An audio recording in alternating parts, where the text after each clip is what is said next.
special episode of Wrestling Road Rage. This one is titled Change TafKais' Mind. Now, I don't know exactly how we're going to do this when posting, but, this should get some exposure because, anytime anyone says anything on the internet that no one agrees with, People like to fight about it. Dude, light me on fire, I don't care. But I'm going to argue this one point that really, no one really can argue this, but the fact of Vince McMahon, the WWE expansion, the eventual death of WCW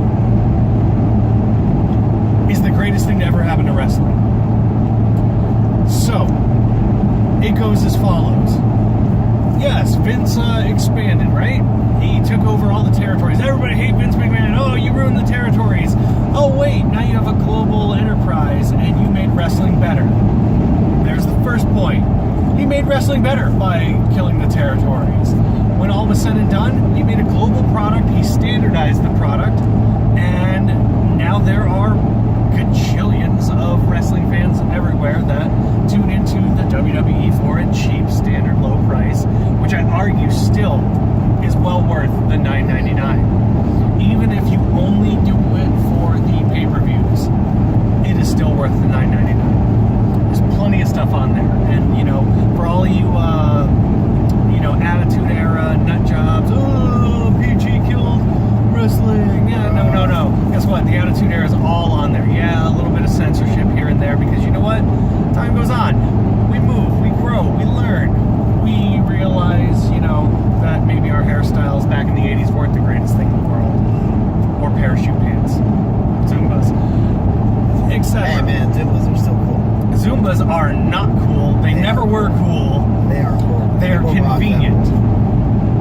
I mean, they're convenient. They're convenient. They are very convenient. So, point number 2. The death of WCW. Oh, without competition, there is no growth. There is no, creativity and stuff. Ha! Guess what? WCW and ECW died. They got absorbed. Yes, there was a settling period. But now look what happened. Welcome to 2018, where we not only have WWE on TV, Ring of Honor in certain areas has a television deal. Impact Wrestling still has a television deal. Don't know how. And Lucha Underground has television deals. They also have a Netflix deal. And a Netflix deal, yeah. So, I mean, right then and there, plus saying that the only televised wrestling shows going out of business and being swallowed up by the WWE, that's just foolhardy because now there's more shows. Plus, not only with those that are televised, but you have other networks, such as World Wrestling Network, which hosts Shine, Shimmer, and a bunch of those other shows. And what is it, GWN? GWN for Impact, would run in that. And all that.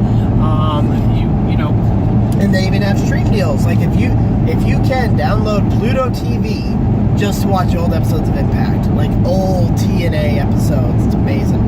It's great. And one of the reasons why I like the Pluto app for watching those classic Impact and TNA matches is the fact that most all of them happened when I was a really big fan of TNA. So I get to see,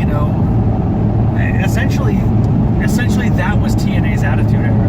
It was TNA's Attitude Era. So I mean, when all is said and done, you cannot give me a valid argument saying that WWE has ruined wrestling. Because point 3, they've been saying it for 15 years now, 20 years now? They're not wrestling, they're sports entertainment. True that. Now, when all is said and done, yes, they did put other companies out of business. They did ruin the territories. They did.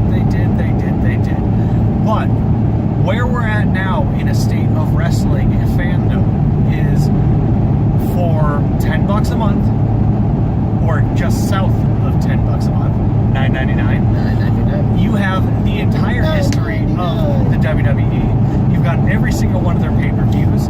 You've got NXT and 205 Live, which I tell you is a real testament to Triple H and having an actual wrestler run a wrestling show.